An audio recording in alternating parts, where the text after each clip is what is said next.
Thank you very much, especially to the Department of Education for Norway for inviting me all the way here. I'm very pleased to be with you, albeit jet-lagged quite a bit, but thank you all for waking up with me. So, I've spoken in the past the dangers of building buildings to last 100 years, and although they age gracefully over time, we run into some problems, and so we're not going to talk about that today. We're also not going to focus too much on why learning environments matter. There's plenty of resources online. I know this is, other speakers will speak to you about this. You can read up on this. So I'm actually here to tell you that we've invented a time machine. So if you'd like to see it, close your eyes.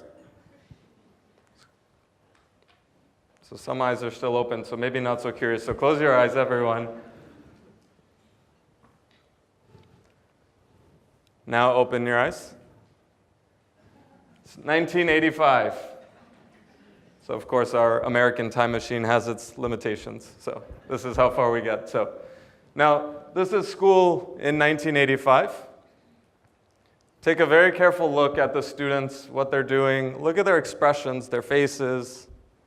Now, let's use our time machine and come to the present day. So again, look at their expressions, their faces, their postures, what they're doing. So this raises a very important question. In the past 30 years, there has been much innovation, exponential innovation. Now think about 1985 to now. Right, we have the internet. We went from rotary phones to mobile phones to smartphones. Every field is advancing exponentially. So I ask about our schools, why have they not progressed? Why have our schools not advanced? Why is education and schools not keeping pace with the rest of the world?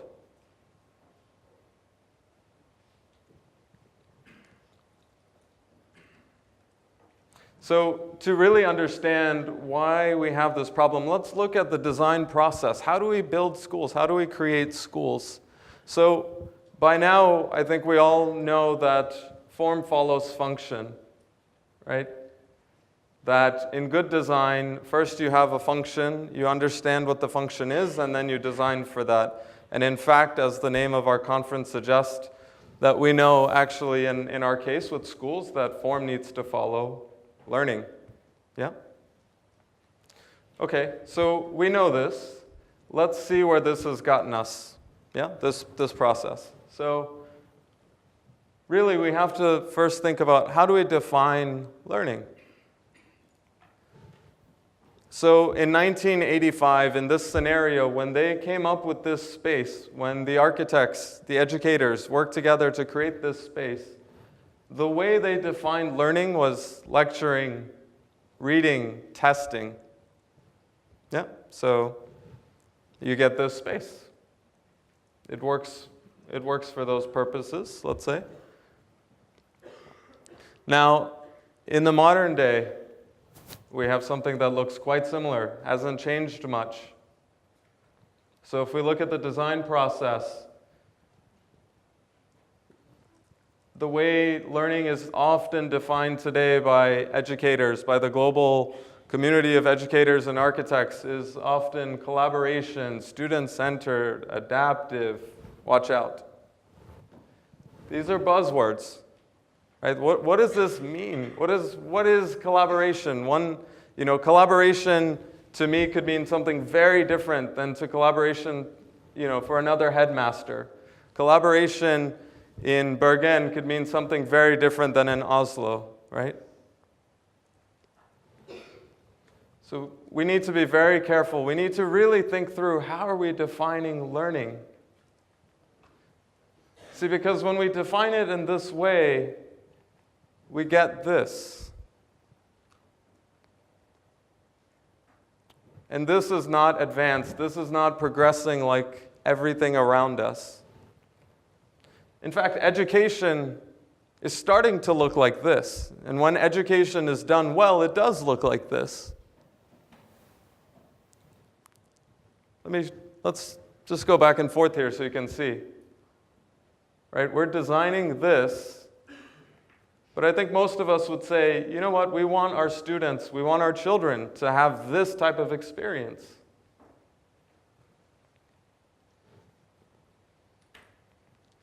So, again, this process of going from learning to then designing the form, the spaces, what needs to happen is that we need higher resolution definitions of what learning is.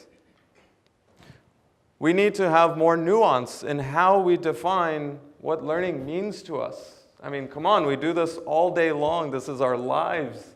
And we say things like, I want collaboration. I want it to be student-centered. Right? This is what we're passionate about. This is what we understand to our core. This is what we do for the world. We owe it to give it a bit more nuance, to really think about, what does it mean to me when I say collaboration? What type of collaboration? How often? Between whom? In what ways? Right? So I would argue that the way we currently think about this process is missing one piece, and it's purpose. See, in order to get a nuanced in learning of school here versus a school here, for these two schools to have a different definition, for them to have nuance in how they want their students to learn and their teachers to teach, they each need a purpose. Right? Purpose is what makes us unique, what makes us different. Purpose is answering this question, why do we exist? So once we understand why we exist as a school, what are we trying to do? Then we can better define learning. And once we've defined learning, then there's many ways to design for this. And I'm going to show you some examples, but just want to make sure that we're clear on this process, that when it comes time to designing the form, there's not one right answer. There's many right answers. And the world of architects is really good at creating forms. The problem is, collectively, educators and architects, we're not always getting the question right. We're not defining the problem right. So this is a big shift. Yeah? I think most of you came in here expecting, okay, let's look at some really cool forms, beautiful schools. Let's just take it home and build it. Done. School. Education, kids, get in there, right? So it's not that simple, right? It requires a lot of thought. To design a space requires quite a bit of thought, and there are many ways to do it. So imagine the space that we're in right now. I'm presenting, right? This is one layout. We could be in a 200-person circle if we wanted to be, right? I could be down here. Right? I could be in the aisles, we could have an amphitheater, it could be quite different. Right? The setup of our learning in this moment could be quite different. Right? I could not have that. Maybe I have a picture book like we're teaching elementary and I'm showing you the slides that way. But learning could happen quite differently. So there are many different ways, and I'll give you an example. So let's say we defined our learning. One of the ways that we wanted students to learn was meaningful mingling. You're wondering, what is this crazy American saying? What does this mean, meaningful mingling, right?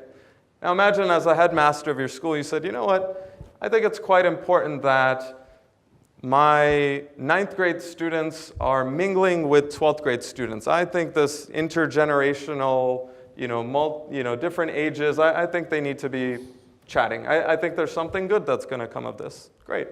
So we say meaningful mingling. You see how that's a bit more nuanced than just saying discussion, dialogue, collaboration. Right? It's meaningful and it's mingling.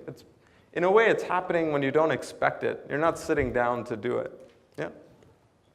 So the form could have many resolutions. Yeah? So if we wanted to do meaningful mingling between different age groups, we could say, you know what, our school will have a cafe. The kids will meet in the cafe, they'll run into their friends, they'll meet other people, they'll do their mingling there. We could say, you know what, not only will we have a cafe, we'll have color-coded seats. So 9th grade has blue chairs, 10th grade red chairs, 11th grade green, 12th grade yellow. And the 9th grade color will always be next to the 12th grade color. So they have to sit next to each other. So perhaps they'll talk. Right? So that's one way. You might say that the 12th grade classrooms are right next to the 9th grade classrooms. Yeah? So maybe when class lets out and they spill out, they run into each other in the hallways. You might say that the school, we will create a game room.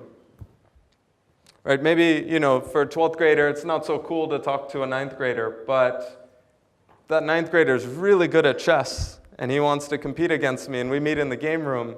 I might spark a friendship over a game of chess because he's the best 9th grader there is. Yeah? So you can see there's 4 ways just to achieve meaningful mingling, and there's many more. So again, the form is not always the hard part. It's really defining learning. So to do this, I'm going to tell you a few stories. So here's story 1. Now, in 2013, New York City schools, they realized that of the Black and Latino boys that were graduating from high school, only 1 out of 10 was actually prepared for college and his career. 1 out of 10. So they realized they have a big problem on their hands. So they started to design a new line of schools called Epic High Schools, and these schools would be centered around the needs of Black and Latino men because they wanted to stop this. These are actual Bing search results. Right? Their purpose was to eliminate this. Their purpose was to do better than 1 out of 10. Yeah? So they came up with this model of high school, and they told us, it's student-centered, it's this and that. And I said, look, we need a bit more. We really need to think about this. But in essence, they wanted students to really have workplace learning opportunities. They wanted them to be embedded in the community. They wanted early college exposure. They wanted these students to have a very different experience than typical New York City high school. So I pushed them further, and actually, we came up with these 19 competencies. They wanted students to master these, and please don't strain your eyes trying to read this, but I'll at least highlight for you some of them so you can see that these competencies, this gives us a bit more nuanced, yeah? So now we understand that students should be able to evaluate spaces and shapes and conditions. We want students to be able to investigate scientifically. Yeah? We want students to practice social responsibility, to conceptualize growth, synthesize systems and processes. And they went into, you can see the detail. They went into detail of what they really meant, what they wanted these young men to do from 9th through 12th grade. So we designed this for them. Now, this prototype space for their campuses, it was, of course, dealing with the typical constraints. They're co-located, meaning multiple schools in one building. We had to renovate old 1960s buildings. Couldn't change the structural grid, 28 feet by 28 feet. But you'll notice this doesn't look anything like a school from the 1960s or a school that's in a typical building. So we have a diversity of spaces in the school, and no teacher owns a single space. So that was a big departure from what's traditional in US schools and maybe schools around the world where one teacher is owning a single classroom. Now, in this school, teachers will actually travel with students around the campus to the space that's best for their learning in that moment. So if you need to do some scientific exploration, you're coming to the lab. Now remember, one of the ways that they defined learning was investigate scientifically to understand systems. You'll notice here in the back, we get into so much detail that we designed and created this plexiglass system that had overlaying plexi panels, so clear acrylic, so that if you wanted to teach students about systems in a very tactile way, as a teacher, you could say, today, class, we're going to learn about the different layers of the human body. Right? So each group will be responsible for one layer, the muscular system, the skeletal system, the organs, right? The nervous system.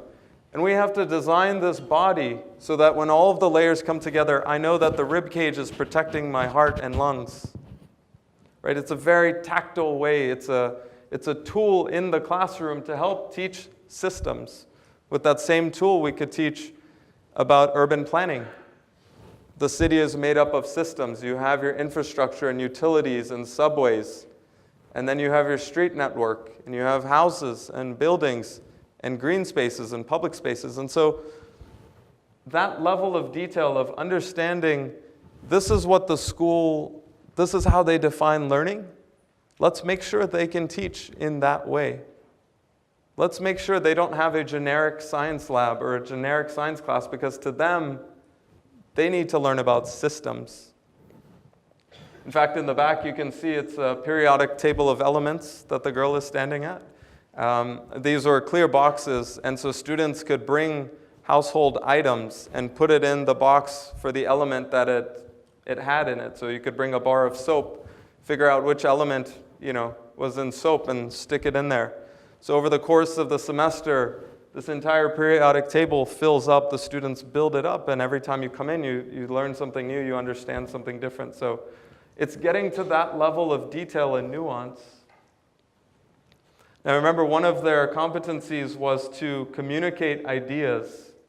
And so we created this space called the pit. And the entire purpose of the pit was to have discussions and debates. It's a very Socratic place, right? It's stripped of everything. The entire space is meant for interpersonal exchanges. It's all about me and you. We're sitting, we're in a group, we're chatting. That's all this space was designed for. And it does it exceptionally well. One of the other things they wanted students to learn was how to design solutions, how to conceptualize development, as well as practicing social responsibility. So what we did is we gave the school a business storefront. So we created a small off-campus location where the students could start a business in their high school. So in the early years, they planned for the business, and 11th and 12th grade, they launch and run a business. And the business had to be created with the community in mind. What are the local needs? So in this community in Brooklyn, they had a lot of people using bikes to commute to work, but a lot of bikes were breaking down, and so they realized a bike shop, repair shop would be great for this community. So this is a space that's not even within the school, but it's a part of the school. Right, so you can see how this is quite different from your typical high school. I'm just showing you a couple of the spaces so you can see the difference and understand how we got from the purpose, which was we need to do better than 1 in 10 boys that are graduating are ready for college and their careers. We have all of these competencies that we want them to master. We've defined what that experience looks like, and so we get these beautiful spaces that are supporting what our teachers are trying to do. So, second story. Now, this is Columbine Elementary School in Denver, Colorado. So the school was built in 1947. It looks like your average school in the US. Perhaps, Siv's nodding, so your average school maybe even here. Now, this school had quite the purpose. we met with them, and of course, in our typical process, we workshopped, and we understood that the school wanted to redefine what personalized learning looks like for elementary school kids. They wanted these children to be able to personalize, to make their own, to have agency, to control the way that they learn, because they were done with the days of a teacher saying, this is how you'll learn, and you, and you, and you will all learn the same way. Yeah? So, as part of that, they wanted to move to project-based learning. They wanted to make things a bit more hands-on. And so we wanted to understand, great, now how are we going to define this learning? If it's project-based learning, can we dive in a bit deeper? And so what we ended up doing, we designed the room for 2 moments in project-based learning. So show of hands, how many teachers do we have here? Teachers, educators? Okay, so the room's probably pretty familiar with project-based learning. You understand that, once a teacher's introducing the project, then the students will run off, analyze, research. They'll come together to discuss, and with their teams, they'll design something. Maybe they'll make something, prototype something, and then they present the feedback loop. Yeah. So we decided to design the space just to do these 2 things really well. That moment of discussion, where you're debating, you're communicating. It's a very egalitarian moment where everyone has a voice. There's conversation, you're exposed to the ideas of others, you're brainstorming together. So that's one moment. And then the other moment is at the end of the process, when you're really proud to show your work and you want to present, and you need to communicate your ideas effectively. You need to engage in a conversation and dialogue, and you need to share. So, again, this was our room. And just a few weeks later, this was the room.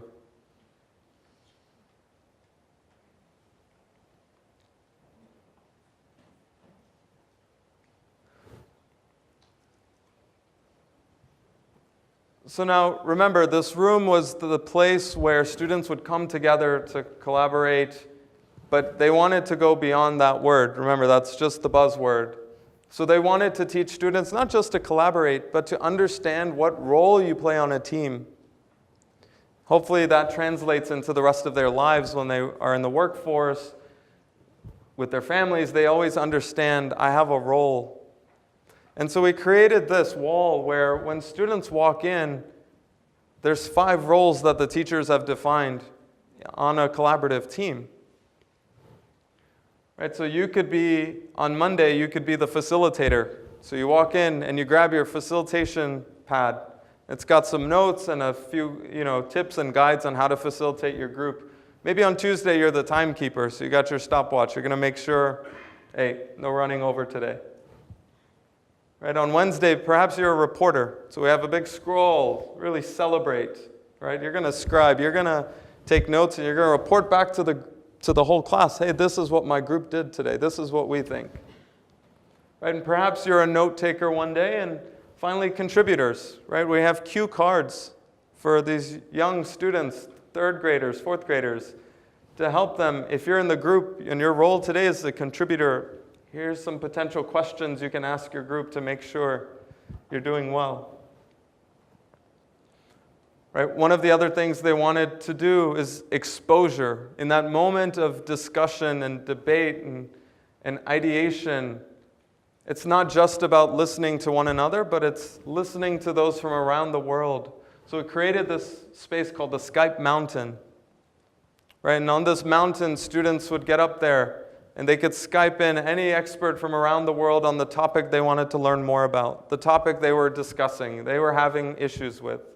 They were trying to solve this problem. Right? The Skype Mountain actually ends up being that they use it quite a bit for presentations as well. It serves as an amphitheater space. You can roll it out. And finally, when we do get to that moment of presentation, as a teacher, what you can do is have one student presenting, and you call for a jury of their peers. So you can call 6 peers, 6 other students to sit on their jury. So we created a game, make it a bit more fun to sit on a jury. So this game, students will come and roll this giant dice, and whichever number you land on, you grab a prompt. And hopefully you can read these prompts. One of the prompts asks, something I learned from your presentation today was blank. Right, so as a third grader, if I'm asked to judge and give constructive feedback to one of my peers, if I have this prompt while he or she's presenting, it makes it a lot easier. Right? And the next time someone presents, I might ask, one suggestion to improve your presentation is blank, and I might give feedback that way. And you can see that this scaffold, right, this tool, this game that we created with them, over years of using this, it becomes second nature. The students learn not just how to present and discuss and have dialogue, but to give constructive feedback to your peers. So it's a bit more nuanced. It's a bit deeper. It's more in line with what the teachers at Columbine were looking for.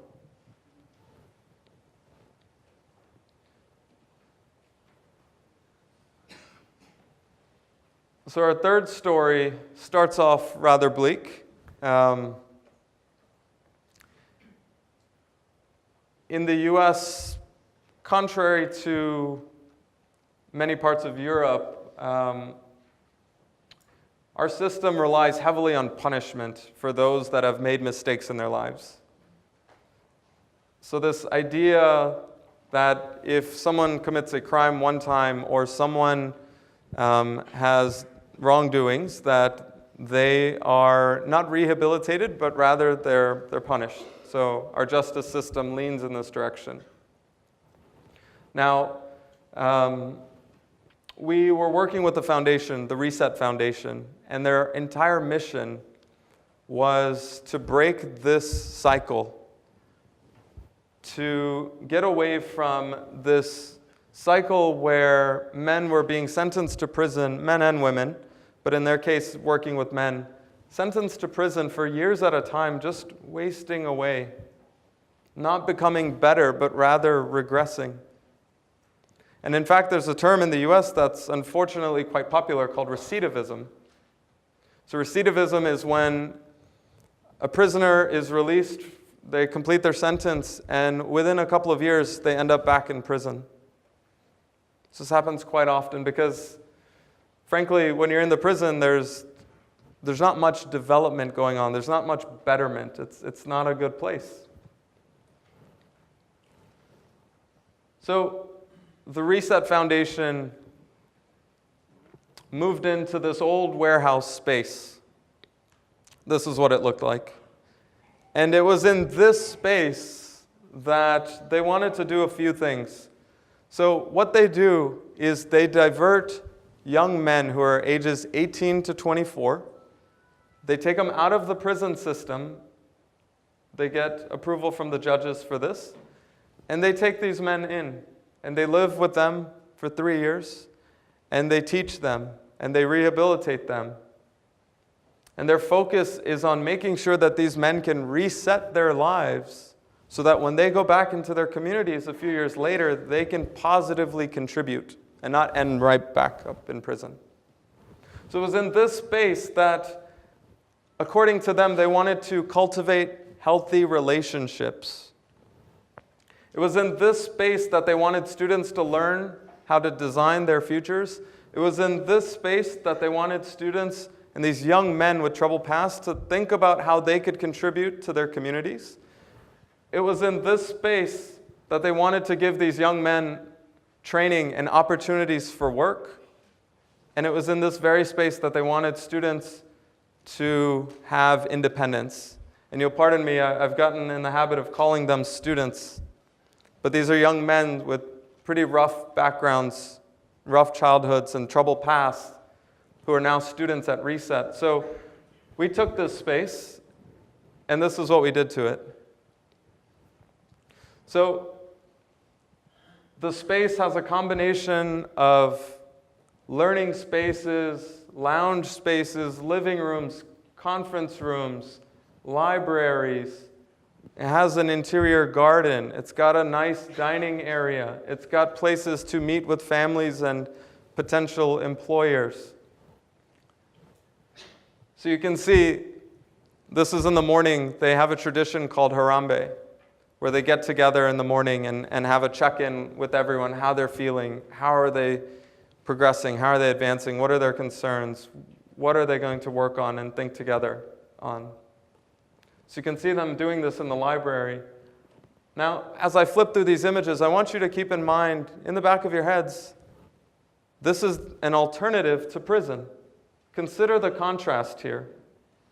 It's either a jail cell or this, right?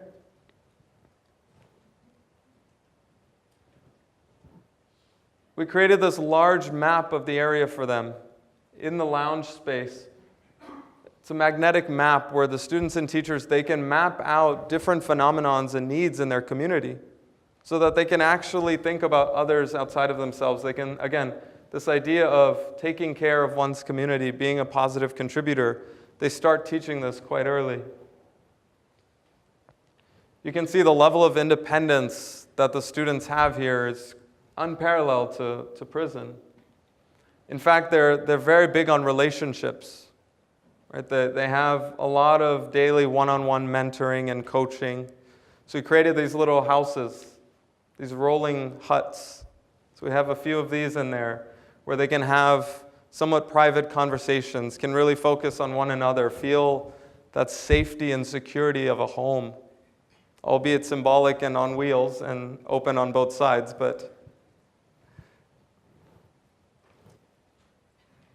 here you can see one of the students, he's actually having a job interview on campus. So this idea of bringing opportunity to the students.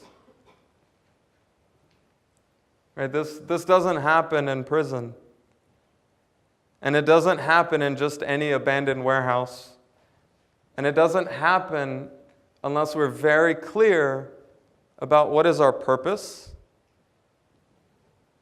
How does learning look like? And in this case, part of learning was learning how to interview, how to put together a resume, right? How to develop the skills that you need to go into the workforce and get a job once you leave Reset.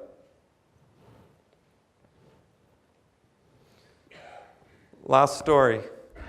So we've made it.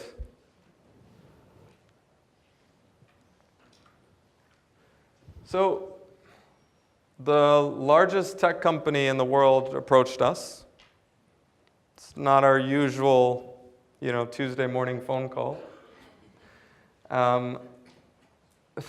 Them, along with the rest of Silicon Valley, realized that there's a big problem in tech.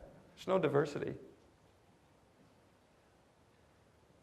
Now, I just Googled a picture that would indicate that, but as soon as you type in tech company, this is what you see in all the images. So the challenge with the lack of diversity in tech is that the solutions that the tech world is coming up with only serves a certain segment of the population. And let's be realistic. Like, how many of us in the world, out of the 6 or 7 billion, need an app that can get wine delivered to your door? Of course, in Norway, everyone, yes, but the rest of the world, maybe not. So now, they wanted to bring some diversity into tech, and so they realized that they needed to start young. They needed to start in middle school and high school level. And in fact, they needed to, of course, target certain neighborhoods where there was diversity. There were minorities. Yeah. So we started working with them on a project in Northern California in the city of Oakland. And they specifically targeted this area because there was a lot of Black and Latino students. And interestingly enough, in those neighborhoods, it's not cool to be a scientist. It's not cool to work in tech. When you grow up in these neighborhoods, you want to be an athlete. Everyone's telling you it's cool to be a musician. And of course, we all love these two, but the chances are less than 1 in a million. So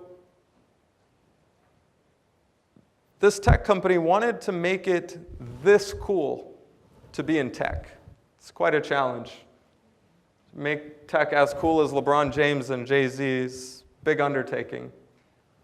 The other thing that this company wanted to do, so our partner, they asked us, we want not just any kind of learning, we want to create a lab that will teach math, science, computer science, and technology, but we want a very constructivist approach to learning, very hands-on, maker approach to learning. If you know the MIT motto, the mind and hand, that they go together, that you can't separate the two. Learning happens best when you're thinking and doing. Yeah? So, not only did they want to inspire these minority students, have them feel like being a scientist and working in tech, or be a coder, inventor, engineer, that's as cool as being a musician and a ball player. They also wanted to push this constructivist learning, and finally, they wanted to teach the students a very important lesson, that it's okay to fail. It's quite a lesson. So I'll show you the space. Now, the concept that we came up for this space was called Computer Science Heroes. We wanted the space to give notoriety, to celebrate, to put up on the pedestal the same way we do our celebrities and musicians and athletes, to do the same for the scientists and the inventors and the engineers who have changed our world, who've had a profound impact on our lives. So you can see, wrapping throughout the entire space is this timeline, which covers the past, the present, and the future of technology and computer science. So this timeline is graphics, it's installations. It allows students to learn about the past and understand how that's affected modern-day tools and living, what problems were solved through technology in the past. It allows them to learn about the present-day tools and technologies and learn about them and use them. So 3D printers, laser cutters. And how do these impact our daily lives? And then finally, a space for the future, which is our way of saying that we put up displays for student learning, for students to project what they feel the future will be. Right? If these students are the future of computer science and technology, it's only right that we give them a place where they can hypothesize, speculate, and put the future up. So now you'll have to pardon me, the space is under construction, opening in 2 weeks. But I'll give you a quick tour just through our rendering. So you can see in the area here, it starts with the graphics of Guillermo Gonzalez, who helped create color television. And so it starts the past portion of our timeline. And just adjacent to it, you can see this is the future, where we have a display screen for student portfolios, digital portfolios. We have this area we call the iteration station, which I'll show you in a second, but essentially platforms where students can put different iterations of their work. Remember this idea that it's okay to fail, you have to show the students that it's okay to fail. You can't just say it. So we have these pedestals, and you can see the pedestals in the back here a bit more clearly. These 4 pedestals are meant for a single student to say, I was building a robot. Here's the first one. It didn't even stand up together. Here's the second one. It got a bit better. Here's the third one. It started moving a little. Here's the fourth one. It can speak. Right, but this idea that we're going to celebrate each of those attempts, all 4 of them, highlight them. We don't want to hide the rest. We don't want to just show the one that's moving and speaking. Right? So this idea that iterations are important, that they're going to happen. Again, throughout the space, you can see some of the graphics covering this timeline, this history. As you move into the lab space, it's very industrial. In fact, we wanted students, again, that constructivist mindset. You'll notice here that the ceiling's now exposed. Right? All of the guts of the building the ductwork, how the lighting's hung, the water pipes, old markings from whatever the space was previously, how the concrete was built. They see all of that. Right? This might seem like not a very big deal that we took off the ceiling and left it exposed, but it's actually quite a big deal to a student. When you're sitting there in class and perhaps you're bored and you glance up and you see the ceiling and you say, wow, where's that pipe coming from? Ah, I see. Maybe it's coming from that corner and it's feeding air over there. Right? Maybe we have an AC unit over there. I see. And then we have lights, cables. Right? So that understanding of what's going on in the building. So again, pushing that constructivist mindset. And of course, you can see here we've got our tools, our 3D printers, our laser cutters. All of the materials here, the floor is now concrete. The walls are rougher. It's meant to be dinged up and banged up. In this space, you can really use and build things.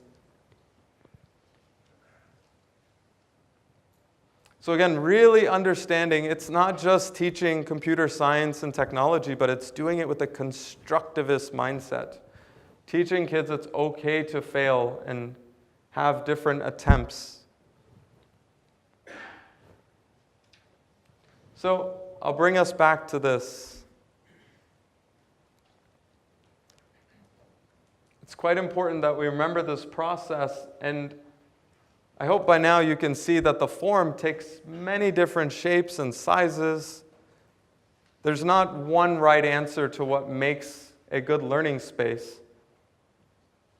But to set ourselves up for success, we do need to define what learning means to us in a very nuanced way. And in order to do that, we need to understand why our school, why my school in my town, in my neighborhood, why do I exist? And I'll leave you with this thought, that the best spaces for education actually serve this higher purpose, and they're also grounded in the clear vision for learning. Thank you very much.